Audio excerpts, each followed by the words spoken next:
6월 12일 목요일입니다. 역대상 14장 1절에서 17절까지 본문 읽고 말씀 나누겠습니다. 두로왕 히람이 다윗에게 사신들과 백향목과 석수와 목수를 보내 그의 궁전을 건축하게 하였더라. 다윗이 여호와께서 자기를 이스라엘의 왕으로 삼으신 줄을 깨달았으니 이는 그의 백성 이스라엘을 위하여 그의 나라가 높이 들림을 받았음을 알미였더라. 다윗이 예루살렘에서 또 아내들을 맞아 다윗이 다시 아들들과 딸들을 낳았으니 예루살렘에서 낳은 아들들의 이름은 삼무아와 소밥과 나단과 솔로몬과 이팔과 엘리수아와 엘벨렉과 노가와 네벡과 야비아와 엘리사마와 부엘레아다와 엘리벨렉이었더라. 다윗이 기름 부음을 받아 온 이스라엘의 왕이 되었다함을 블레셋 사람들이 듣고 모든 블레셋 사람들이 다윗을 찾으러 올라오매 다윗이 듣고 대항하러 나갔으나 블레셋 사람들이 이미 이르러 르바임 골짜기로 쳐들어온지라. 다윗이 하나님께 물어 이르되 내가 블레셋 사람들을 치러 올라가리이까 주께서 그들을 내 손에 넘기시겠나이까 하니 여호와께서 그에게 이르시되 올라가라 내가 그들을 내 손에 넘기리라 하신지라.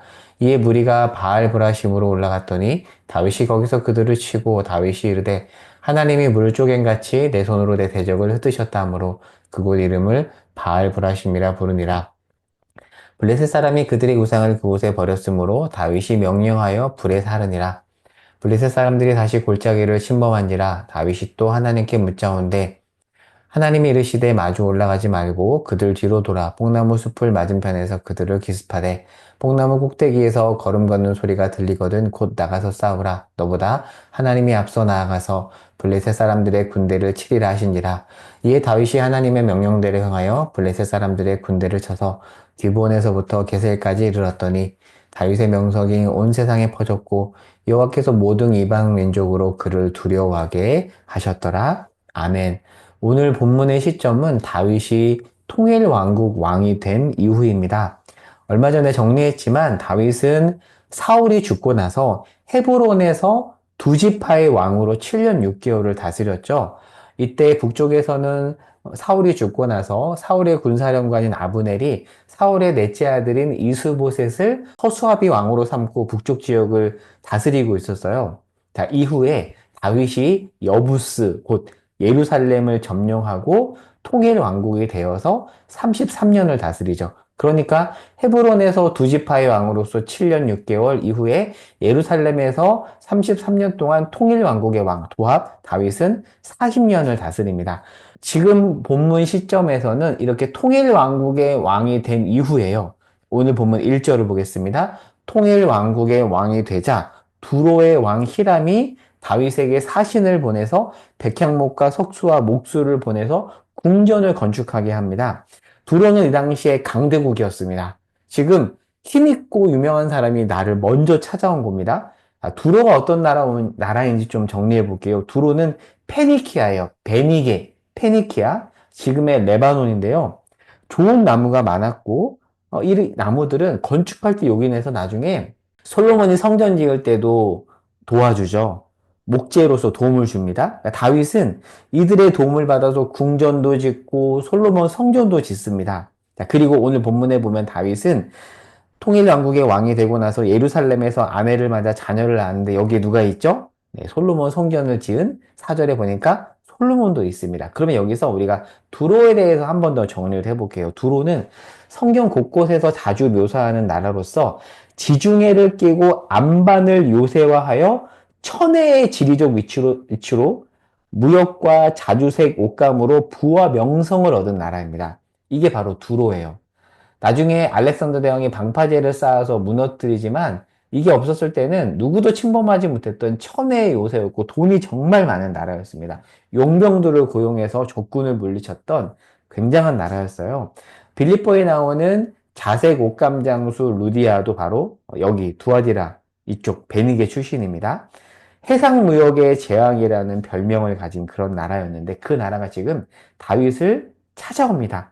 다윗이 좋지 않았을까요? 여러분이라면 기분이 어떨 것 같으세요? 돈이 많고 힘 있는 사람이 먼저 나를 찾아와요.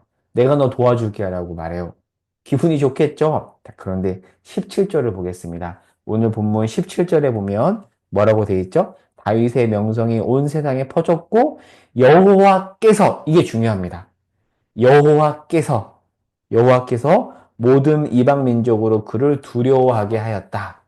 여기 지금 오타예요. 여기 무슨 글자가 들어가야 되냐면 여호와께서 핵심 주어는 여호와입니다. 그러니까 다윗이 잘나서 잘해서 유명해진 것이 아니에요.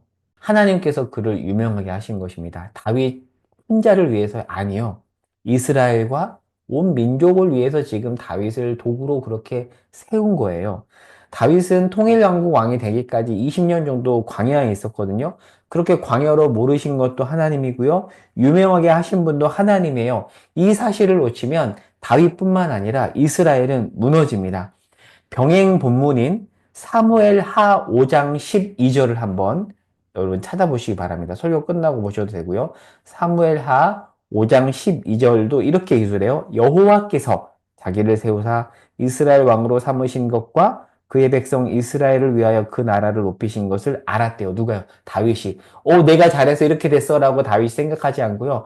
하나님께서 은혜를 주셔서 이렇게 됐다는 것을 다윗은 알고 있었습니다. 지금 이 내용을 역대기 기자가 기술함으로써 역대기 1차 총중 포로기한 백성은 어떤 메시지를 받았을까요? 역대기 1차 총중인 포로기한 백성에게 역대기 기자는 무엇을 강조하고 싶었던 걸까요? 우리는 보통 조금 잘 되면 내가 어떤 사람이 잘해서 그렇게 되었다고 오해하지만 그렇지 않습니다. 하나님이 은혜를 주시지 않으면 우리는 아무것도 할 수 없어요. 내가 똑똑해서 내가 어디를 가서 어디를 나왔기 때문에 이렇게 됐다?